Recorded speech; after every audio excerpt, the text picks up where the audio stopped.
Alright,今日は何曜日やつ日曜日. Today is February 12th, 2023 here in Pacifica, California, 12 miles south of San Francisco. The temperature is, it got as low as 42 and it got up to, or it is about 59 degrees Fahrenheit.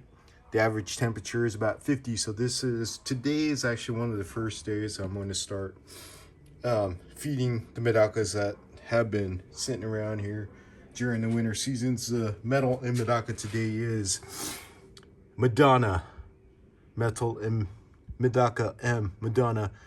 She doesn't look like this anymore, but I got this back in Tokyo, Japan.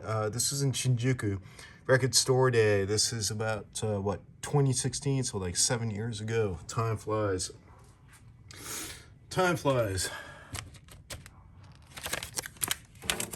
This is an awesome album, by the way. Okay, let me take a real quick sip. The best beer of the day is the beer that I don't know how many beers I've had. Super Bowl is in like 30 minutes. I'm not a Kansas fan or a Phillies fan, but I'm waiting to see Tom Cruise parachute into the dome, I guess. I guess that's like the big thing today. And most important, Nuno Betancourt, man. He's going to be playing guitar for Rihanna during the halftime show. Nuno Betancourt from the band Extreme. The first album that I got from Extreme was back in like 86, 87, 88, maybe 89. And then Pornography came out, and then More Than Words. And I'm sure you know More Than Words, even if you're not a metal fan. But More Than Words, yeah. All right.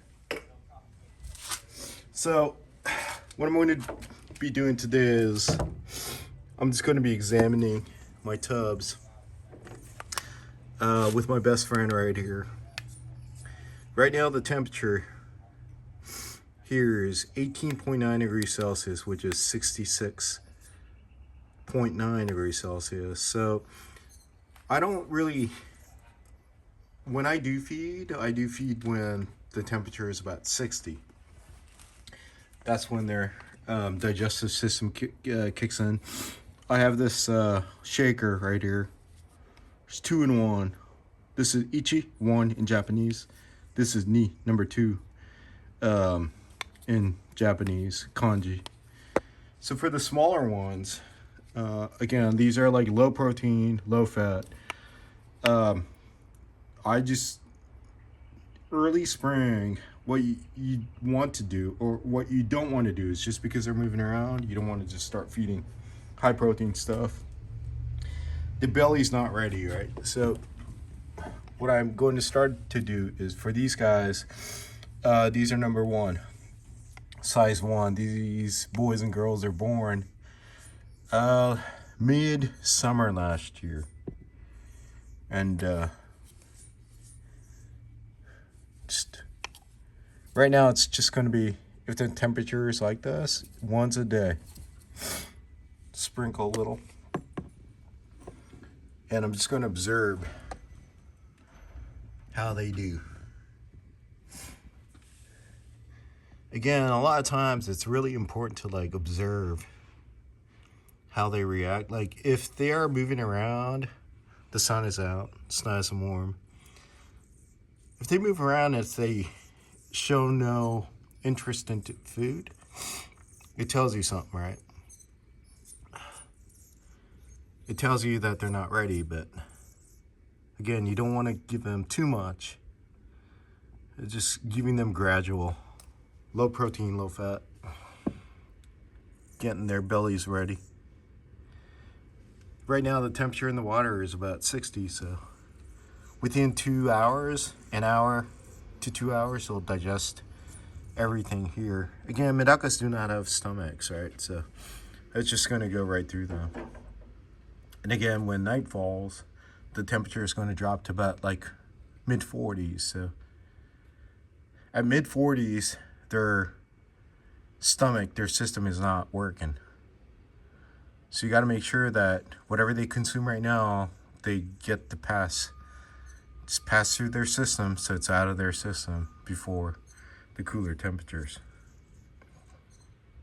All right, so this is tub 1. Tub number 2, same thing.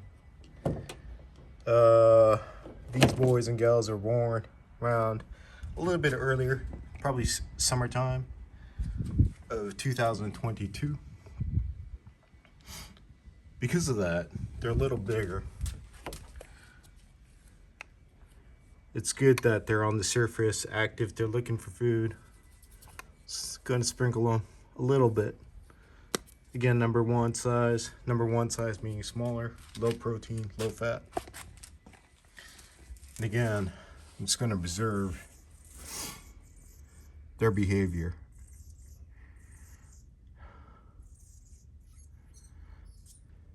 Making sure that they're active, that they come up to the surface when you're there, and they're reacting to the food, and they're actually consuming the food, right?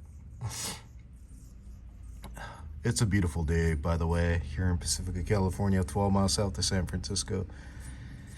Well, Tokyo right now is like there's snow. It's snowing in Tokyo, so it's in the 30s. It was cold when I was there. I was there for about 3.5 weeks. It was pretty cold. It was the coldest it got in Tokyo in the past 10 years. And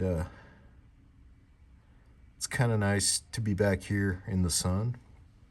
At the same time, here in California, we need the rain because of the drought.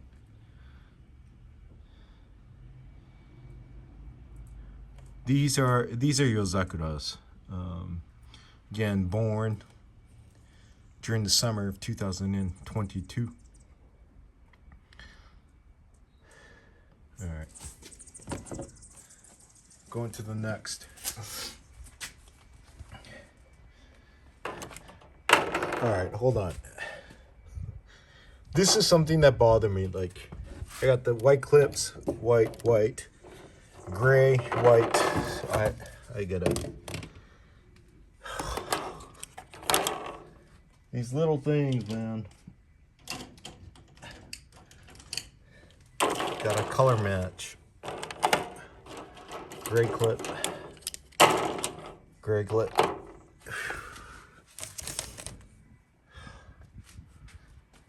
So one of the I don't know, most asked questions so far, ironically, it's not Medaka related. It's about like, where do you get these clips? Where do you get these grills right here? So these are all from Daiso. If you're in California, if you're in Texas, if you're in New Jersey, you have a Daiso in the United States. So it comes in a pack of 2 pairs. You get 2 grays and 2 whites. They're about $3, right? So, and then this right here, also Daiso. They come in various sizes. It's just a grid, and metal grid with some, I don't know. This is what, plastic, rubber. It works perfect. So this is probably another $2.50 to $3 right here. But now it color matches.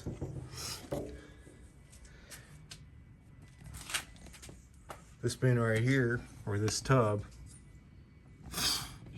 they're Yozakuras. These are the Yozakuras that I had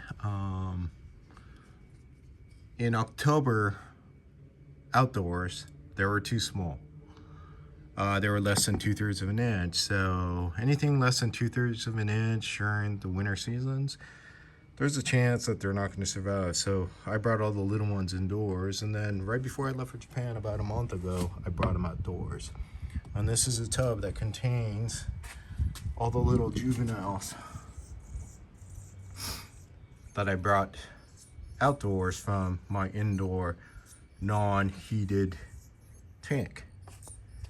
I counted them when I put them in, and I counted them when I got back, and they're all still thriving. So that's what this tub is. Just a little bit of the number one size. All right, let's examine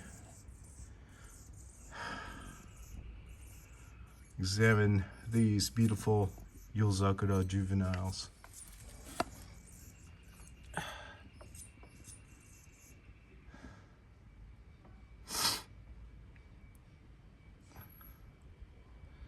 some are coloring up well when you have the orangish persimmon-ish color orange on the top of the head. Some are just kind of like bland. So we'll see how they grow up to look like. But that's like,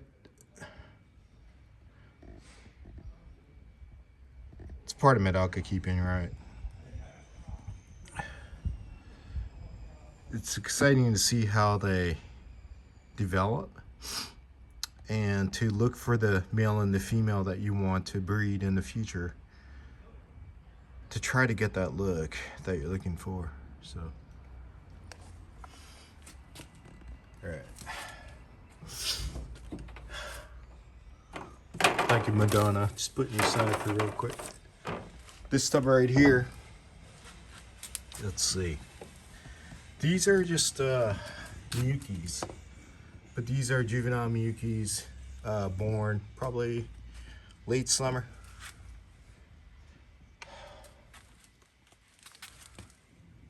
Miyukis I've had for about, what, over 3 years.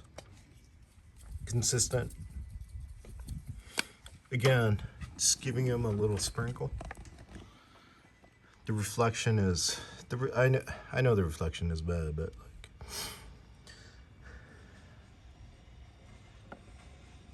again, with anything, like, observation is important. Observation teaches you a lot of things.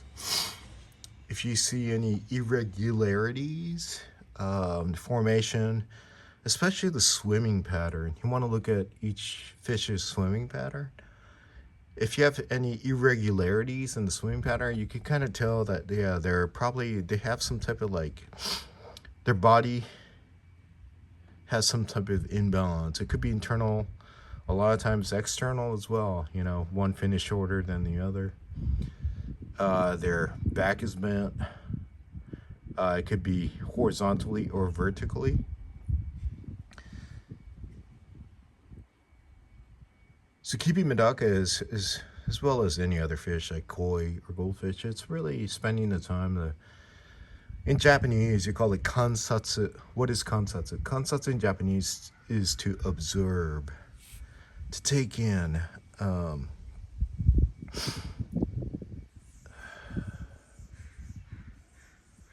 think a lot of us fish keepers, we keep them because it gives us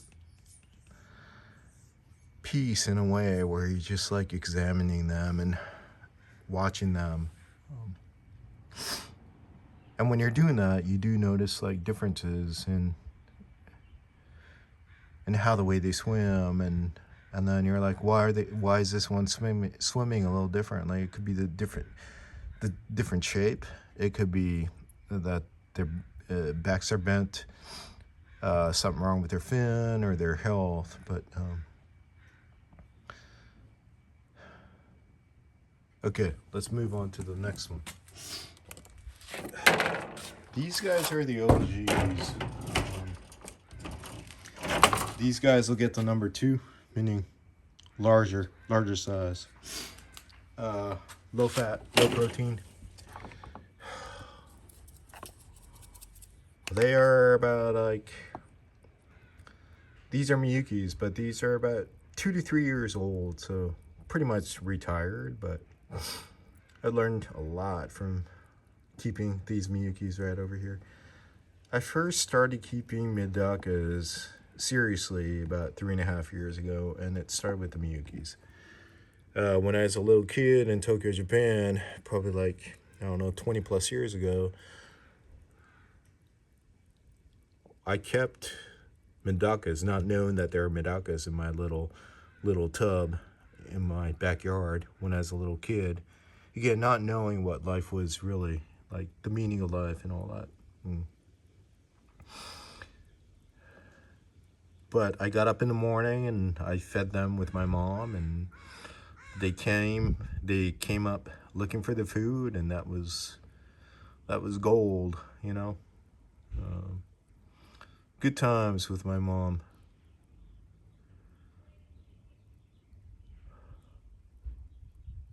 peaceful moments, man. And I could kind of, even right now when I'm staring at these Miyukis right here,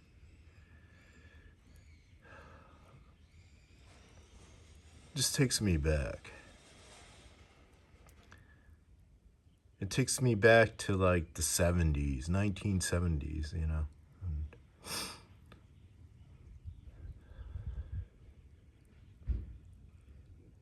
All right, let me move on. Another tub. So this is like an experimentation that I'm doing. A darker versus lighter, darker, warmer water during the day. White, lower temperatures. All right. But these boys and gals are about the same age, 2 to 3 years of age. And then as far as the coloration as well, not just the temperature, but keeping them in a darker container tub versus a lighter. Medakas take in color or the amount of light from their eyes, right? And based on that, most of the Medakas, I'm going to say, not all, but most of the Medakas, based on the amount of light, they color up that way. Not like chameleons where they're able to adapt to any single type of background environmental colors, but Medakas do that as well. A lot of animals do that. For Miyukis, it is said that the lighter colors, they're going to tend to lighten up and not have the darker sheen.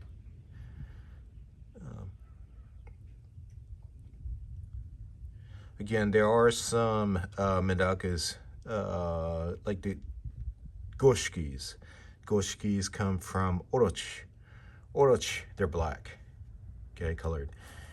The true Orochis, it doesn't matter what color of container you put them in. You put them in a black container, put them in a white container, they're going to be black because they're not affected by the environment, right? But I gotta say, most of the Medakas, they are affected by the environmental colors, right? The darker, they're going to get darker, and then the lighter, they're going to get lighter. So, all right, let's move on. I hope this is somewhat interesting and not boring, because if it is boring, I apologize, man. To me, this is like, so number one, number two, this is one size. These are Miyukis as well. These guys are born in the beginning of summer last year. They're a little bigger than the ones that we just looked at earlier. They're about a month and a half older. And again, just observing them.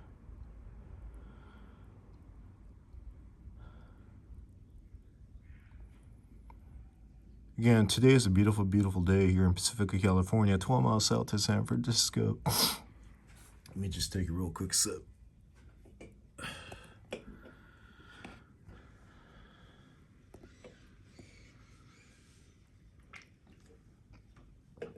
Oh yeah.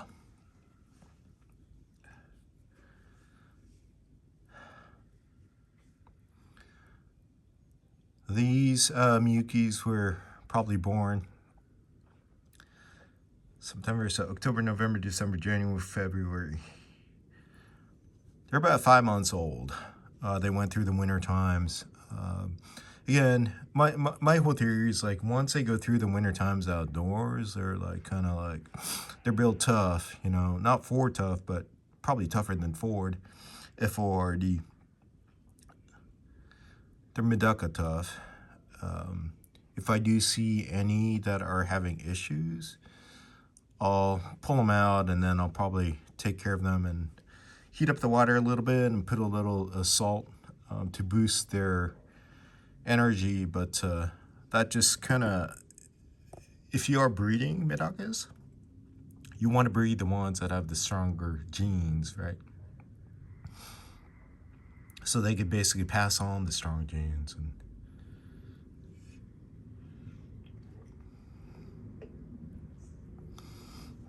they're a little skittish right now just because they've gone through winter where they weren't really eating. They were eating. Again, medakas do not hibernate. They just try to stay still as much as possible so they don't have to utilize energy. Therefore, they don't have to eat. But they do eat all these phytoplanktons from the green water and whatever they could find when they're just kind of like chillaxing. So, but again, they're thin. They're not skittish. By looking at them swim, you could evaluate if they're strong or not.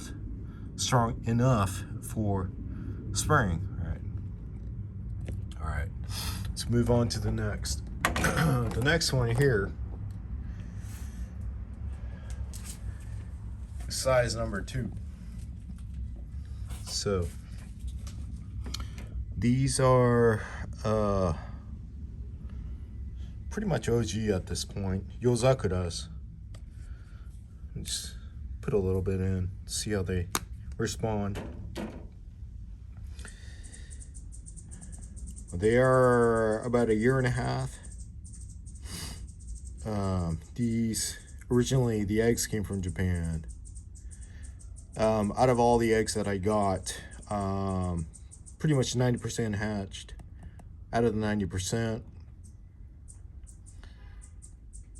this is what I have as a remainder. So about 20% that really made it through.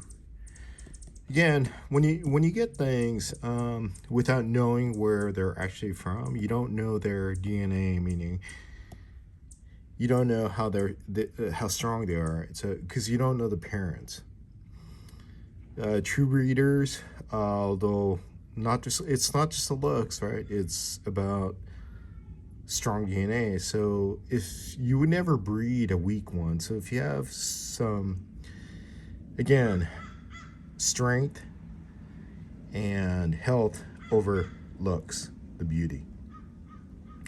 So when you start just looking for the best looking one, regardless of their health, you're going to end up with weak offsprings in the future lines, right? So again, all that I don't know because I just got eggs, but it's something really to consider. It's not just about buying a certain line.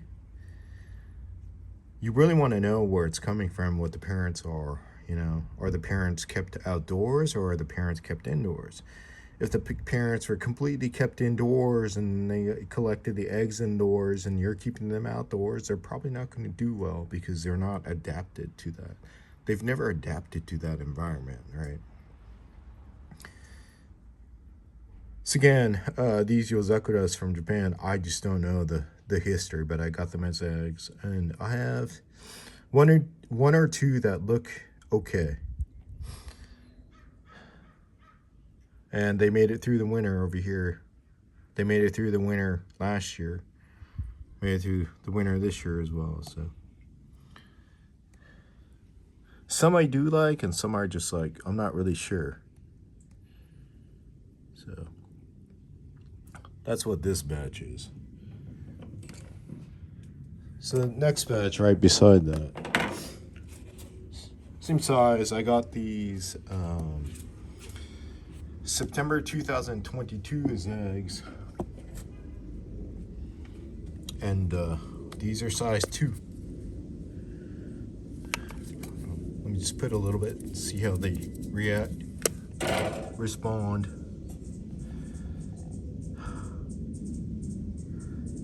They look identical, all right, to the Yozakuras. You'll see maybe one or two that may have the tricolor, like this one in the middle. Red, sumi is black, and then the white.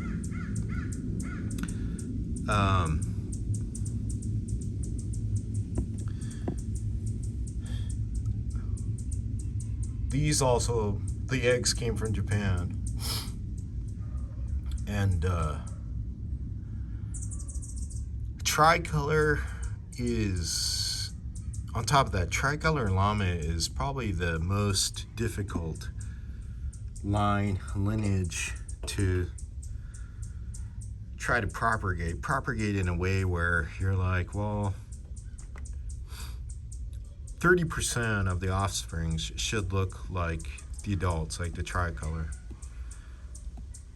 With these guys and gals, talking about like 0.5% may look like or may resemble some of the parents, which none of these do.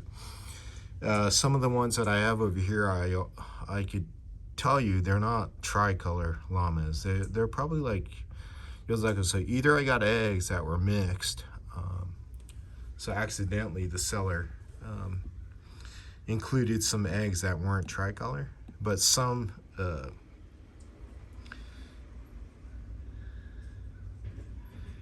so again, when you buy eggs, just be careful.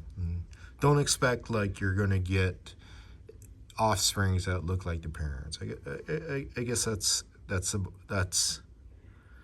that is a point that I am trying to say, I guess, you know. And let me take a real quick sip.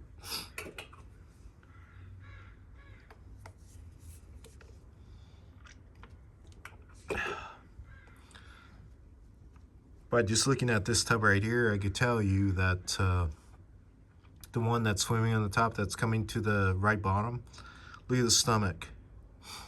It's kind of overly bloated. Look at the one that's swimming in the middle-ish, coming to the right bottom.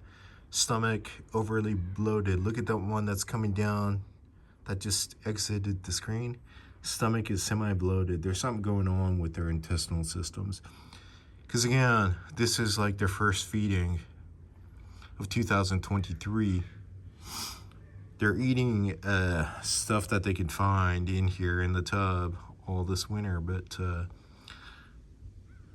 their stomach should not be looking like that. So again, it's really important, regardless of what you have, it's really important to like spend time to the one in the middle right there, stomach bloated, something going on with his or her intestinal systems. It's really important to monitor them and kind of study them and being able to identify which ones are not doing well.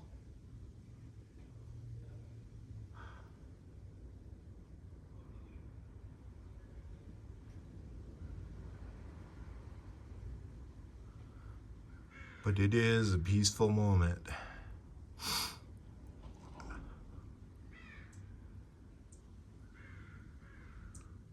They're healthy. They're going to change and develop the way they look, right?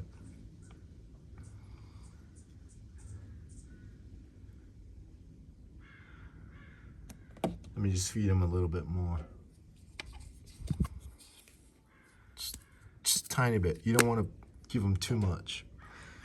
Again, this is low fat, low protein. Wheat germs, basically. Easy for them to digest.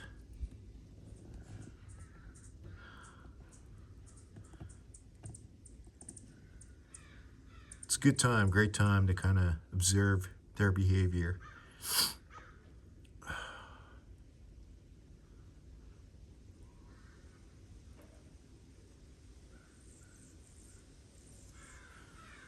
But you could definitely see some of the ones that are having type of when you look at them physically by looking at their stomach bellies,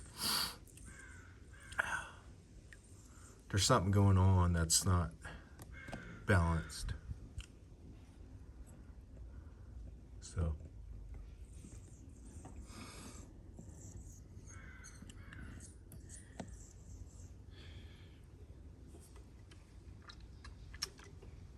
all right, I am sorry, I am out of beer.